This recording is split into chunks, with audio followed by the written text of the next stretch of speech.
our closing panel is about kind of where do we go next, right? So any of you who have been in conversation with me, either virtually or face-to-face or in my staff meetings, know that when we have a conversation, I always say, okay, great points, what are we doing next? What are our next steps for what we're going to accomplish? And so as we leave Interact, that's what I really want you to be thinking about in the audience, because we're going to ask you this question. But I was going to ask my panel to share a few words. And so we have Padma Rajan from Duval, and Bentley Ponder from Georgia DeKalb, Sara Neville-Morgan from First Five, and Debi Mathias from QRIS Network and Build. So what I've asked them all to do is maybe just speak for about 5 minutes and talk about what's next for them. What are the points in systems building and QRIS building that they're really focusing on? What I have heard from each of you are a couple things.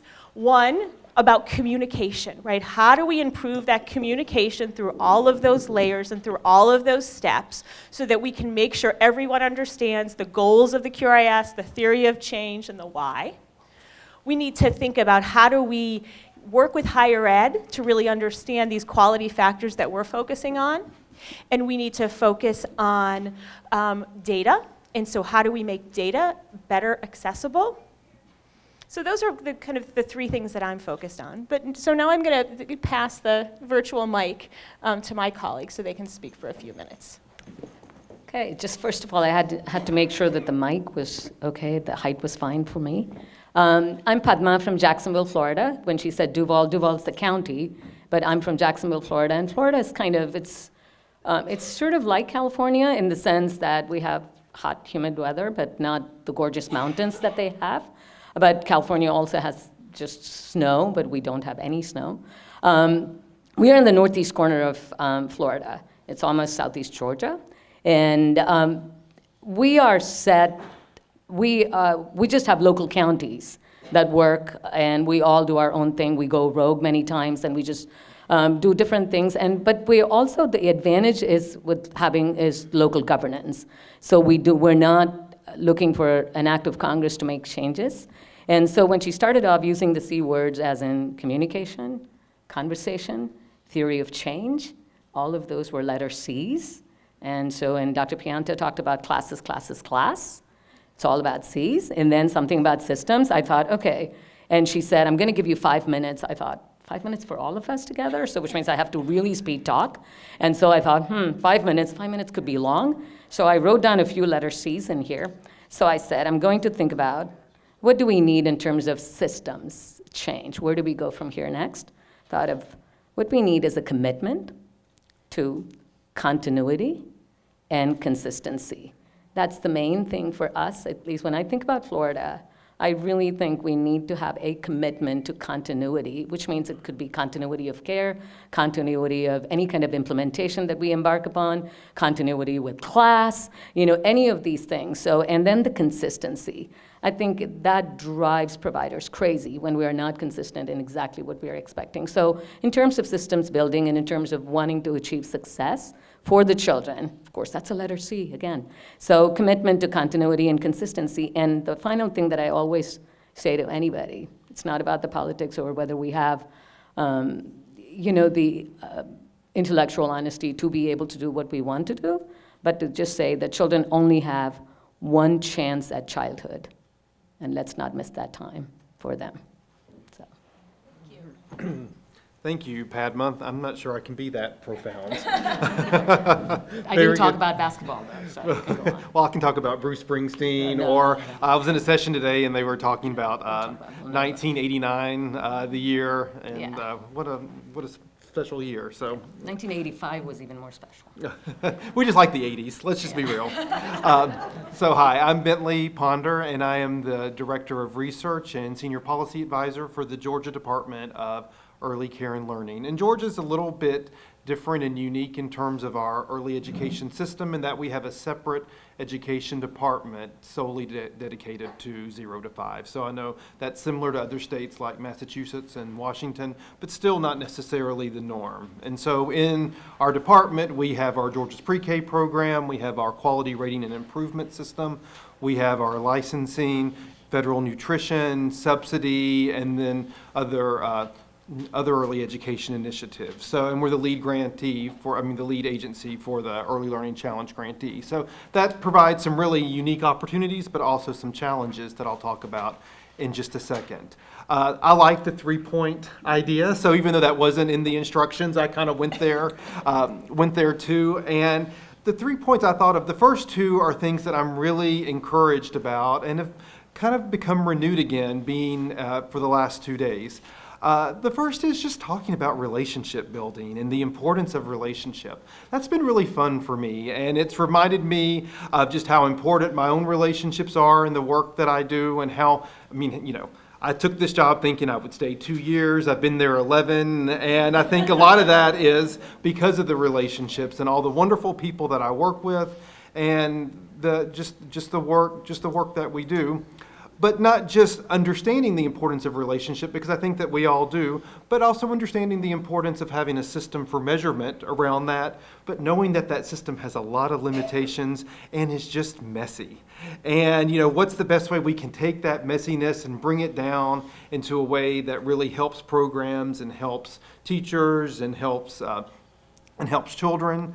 Class has been a great tool for us in Georgia in doing that, but we know again that does have those limitations, and what are ways we can bring that back.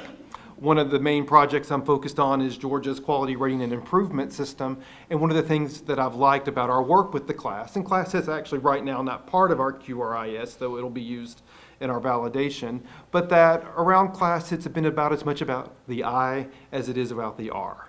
And I would think Deb would echo me in saying that we spend a lot of time talking about the R. Into my I'm part, sorry, though. okay. And I haven't seen her notes, but this is one of the things in talking about relationships that I like about the class, that it hits that I part. The second part that I just have enjoyed discussing and fits in with what we're doing now is, the importance of measurement, but again, knowing that measurement is also messy. And one of the projects that I'm really excited about that we're starting in Georgia as part of our Early Learning Challenge is our quality rated validation study. And so we're doing that. That's an external study. We're doing that with Child Trends in Georgia State.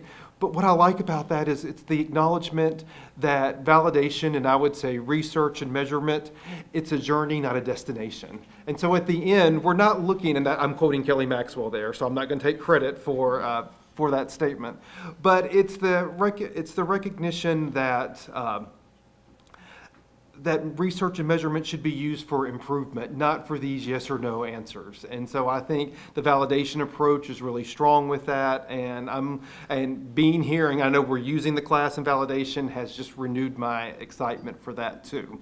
But on a little bit of a more sober note, the other thing that has really hit me is the need for more discussion, and I don't know the correct word here. I don't have a C word for Okay. it, but I try to provide you one. yeah, thank you. Whether it's alignment, which sounds kind of wonky, or integration, or somehow related, individualizing. But I think crosswalk. But we need to have more. Thank you. But we need to have more discussion around that. I'm at the state level, and so yesterday I attended both of the sessions on the Head Start DRS system. And I have to say that system just completely bypasses me. That whole federal to local funding, even though I share a wall, literally a wall at our office with our Head Start collaboration director.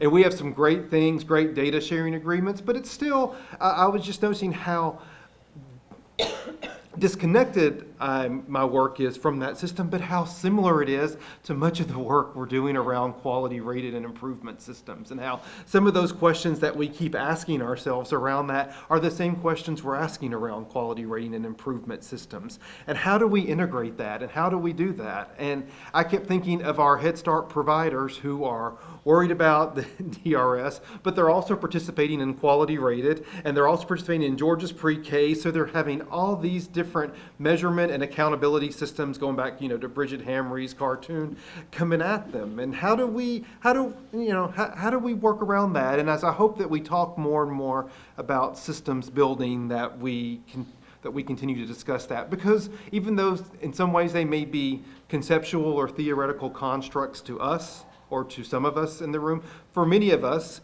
those are day-to-day realities. And I'll just end with, as I do in many of these things, with talking about my wonderful mother, the great kindergarten teacher who retired several years ago. And during her last few years of teaching, she taught in Tennessee. She would call me and she would be, complaining somewhat about Tennessee's race to the top and some of their things they were doing around accountability. And she'd say, "Bentley, can't you do something?" And I'm like, I live and work in Georgia, Mom, not in Tennessee. And she's like, "Don't you just know anybody?" And no, but I mean, those were real things and real issues for her. And I can just say, and I say this all the time, not because she's my mother, she was a wonderful kindergarten teacher. And she felt like those systems were a hindrance to her teaching, not helping. And so I guess, in terms of alignment and integration and individualizing for good teachers like my mother, how do we bring that into the system building conversation? So I didn't know there were supposed to be 3 things, so I will try to quickly pull them into the 3 things. But I'm Sara Neville-Morgan. I'm the Deputy Director at First 5 California. And yes, California and Florida have a lot of similarities. We have local, local, local as our mantra. So for those of you who don't know about our Race to the Top Early Learning Challenge grant, our governor told us not one statewide system, it had to be a local system. And so thank you to the feds who came back and said, too bad, so sad, you have to actually tier it a little bit. We have a statewide umbrella that really is a very common QRIS with just some local nuances. So I would say our part moving forward is in the end of our RTTLC grant, how we're tackling that in California and continuing that focus on systems alignment, actually taking that to a much deeper level as we really look at QRIS as the frame for that, how we build capacity, not just in our counties, because some of our counties have not touched anything around quality improvement work, while others have been deeply seeped in it since 2005, but also staff. We're all growing these coaches and these assessors and these different levels of new staffing structures, and then down to the site level. I will also say building state capacity. So I know, having had lunch with Georgia today, it's the same sort of thing. How do you get all of your staff so they know what the class is and are trained on it and understand ERS? Because a lot of them got their degrees, frankly, back in 1970, 1980, and this is new for them too. So building capacity at all levels, and then that culture of continuous quality improvement from everybody, every level of our agencies, across all of the systems work that we're doing. So one of the things that we've done and really committed to at First 5 California, we have tobacco funding as our source, so we have this separate revenue pot, separate from our governor. We have put $190 million into continuing that QRIS work for the next 5 years, but really looking at it across a continuum of care. So a lot of states have this struggle with us as well, in that the majority of your children may not be in licensed settings, so that if you have a QRS that is just focused on that top end of licensed settings, you are actually missing quality improvement strategies where a lot of your children are. So our QRS in California will now take into account alternative settings, so family resource centers that may be doing developmental play groups with parents with children with behavioral or special needs problems, home visiting programs, through family, friend, and neighbor who typically get the subsidy dollars in our state, to family child care, center-based, our California State Preschool Program, and our Head Start program. So that whole continuum will be eligible to participate in different levels of a QRS where they don't have to be rated, so it may just be a QIS, but it can be the QRS depending on what the site and what the county wants. We also require, because we've really focused on class and effective adult-child interaction since 2010, that all of them keep that as one of their main areas of quality improvement. Class is part of our QRS, so sites are rated on it, but we also required it as part of their PD, so it doesn't have to be obviously the class, but that focus on effective interactions. We also require family engagement, so 2 pieces that will keep as a strand for quality improvement across all of them. And I will say, as we dive deeper in California, we are going to be putting more money around the coaches, and what are those coaching practices? I think Everybody now in California has a shingle out saying they're a coach, but that doesn't mean they're effective coaches. And we have also invested in my MTP and know that you have to have a laser focus on what are you actually trying to change, and then go through that. So wanting all of our coaches to have that effective interactions lens, but also a dual language learner and a cultural competency lens, so they really understand those nuances. In California, I think I'm going to get this wrong, 67%, it's something like that. It's around 60% of our children come from families whose home language is not English. So that is the majority of our children in our classrooms. We have to keep that front and center. We also want to make sure equity continues to be part of that frame, and we'll be working with some of our counties who've done a much better job at the local level than we have at the state level looking at those pieces. So a lot around coaching and how we build and those standards and that lens up so everybody looks at effective interactions. Everybody looks at equity, competency, the culture and the language and the diversity in those classrooms. So last piece I will say is that in addition to that, we are really looking at a dual language learner and a family engagement pilot, so 2 separate pilots and investments. But how do those tie back into our QRS work and into our impact work? So fun stuff. Ditto. Do you want to bring it all together? So it's exciting to sit at the national viewpoint and see the states creating new systems, using the best thinking, leveraging learning from each other and sharing best practices and idea, and how coming together across the country, we're really, I think, creating just better systems, better opportunities for that little one.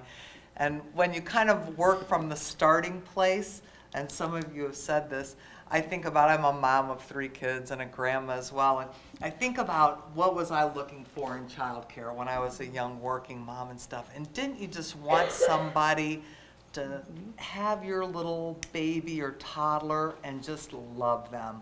And just, listen to them and care about them and support them and know some stuff, and be able to expand their horizons and their thinking.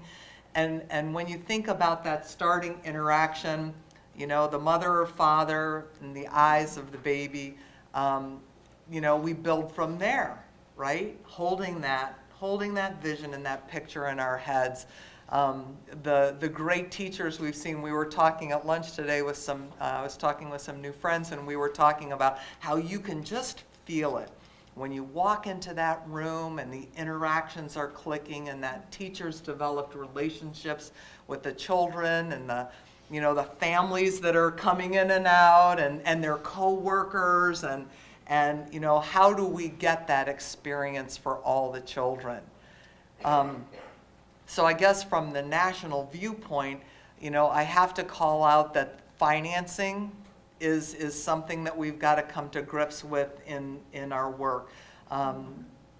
For which children and families, for which programs, for what, those are questions that each state's answering themselves. But certainly when we look at some of the hard financing issues around compensation for our workforce and what we're asking our workforce to do, we realize that this is a problem that we have to continue to exert energy on, even though it's difficult to think about, right? It's so hard to think about it, and so hard when so many of our teachers are struggling to put food on the table for they're worried about where are my children, they're worried about just what's going to happen in their families and when they get home. And I think that those struggles really speak to the context for teachers, right? So what's the context for our teachers that we're putting out there? And I think this is an area that we're going to just really have to come to grips with and continue to work on. But I'll ditto what Sara said about creating a culture of learning at all levels, create a culture of learning and a culture of improvement with the children, with the teachers, within a program, within the professional development and technical assistance cadres at the state level, and creating the national learning community where we share what we're learning and best practices among each other so we can grow quicker and that little one can get better service sooner, right, from our systems.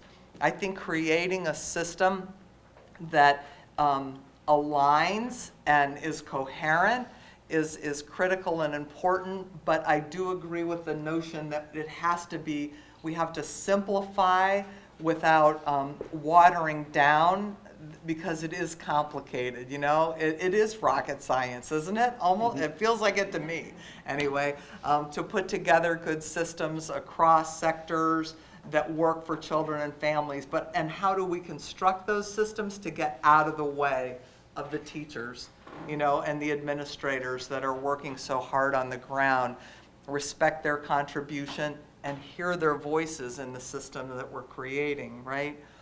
I think it's important that we think about that developing leadership at all levels. You know, I ran programs for 27 years, and we would put the most novice teachers at the ends of the days and the beginnings of the days, right? Because the more experienced teachers are locked in at that 8 to 4 shift. They never saw the parents, right? And just the weight that was on our beginning teachers, and you know, of course, we worked on that and changed it. But you know, we asked teacher aides to do a lot in our programs. We asked, those assistant teachers are the glue that's holding the program together. We have to think about, if we train those assistant teacher and teacher aides in the class, do they know what the expectations are? Do they have the vision of where we're going in the program as well? So that goes back to what Rebecca said about that communication all the way through a program. So developing leaders at all levels and growing our leaders. You know, we need young, vibrant, new thinking in the game. We need new leaders at the table. And we need to welcome, mentor, and think about who's the leader that you're supporting and helping and mentoring, right? How are you doing your part to bring new people and diverse voices to the table of our work, right? I think that all of us and each one of us thinking about that is going to be what makes the system in the future better and stronger. So creating these systems that are coherent, aligned, make sense to everyone, that don't collapse, there's another C word, under the weight of the complexity and, you know, and financing that it takes to implement them, as we spend more on the implementation. You know, we take away the financing available to support the programs. We just have to remember this, you know? And so we need innovative thinking. We need each person examining and looking at what they're doing every day. How could we do this better? Do we have to do all these things in the same way day to day? Or how could we do it better, more efficiently, at a different, in a different way? I think that creating that innovation, you know, we've even had people beginning to say very provocative things, and not to be afraid. We're all such nice people, right? We sometimes hate to have those provocative conversations. You know, should we be growing technical assistance and mentorship within programs and not with exterior people? You know, these are just questions that come to me that we need to be fully engaged in, and it's okay to talk about these hard decisions and big choices that we're making with the limited financing that we have in order to create a better system. So I guess in pulling it all together, it's the urgent work, right, of making our programs, supporting better for children, supporting our teachers to do the best that they can, helping our program administrators with so many things on their plate, keep the focus on what's important and what'll bring home the best results for children and family. And we have brilliant state people that are putting out new ideas and new thinking that we need to seed around and keep mixing around for everyone. Thank you so much. In the last 5 minutes, speaking of new thinking, I wanted to just put the mic out to those of you in the audience and to see if anyone has any comments regarding their next steps that they're thinking about, regarding state system building and QRIS system building and quality system building. And you all know me pretty well by now, and so if no hands go up, I tell my friends. I'll be the guinea pig. In Nebraska, we've been using class and after school in elementary settings, essentially. What are you thinking in terms of next steps for your states in regard to the after-school arena of care? Go ahead. Yeah, I'm not going to be talking for Florida itself, but I can just talk about what we are going to be embarking upon. I think I can say C words better than E. So for that, we are just in conversation with our local, it's the city of Jacksonville, it's called the Jacksonville Children's Commission. And so they are, their focus has become, are kind of shifting their focus to. And so we're in fact trying to look at different tools.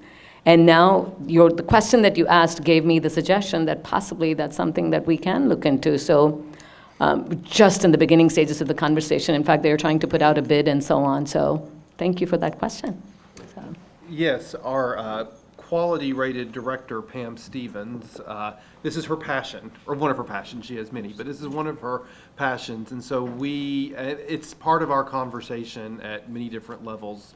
And so we just finished a pilot using the Sakers, and I wasn't, part of that design, so I'm not sure how much of the Sakers has been used in looking at some standalone school-age programs. And then we'll be expanding that to the school-age programs within our quality-rated centers. So we're trying to figure that out too. That's kind of going back to Deb. That's a bit of rocket science at times as well.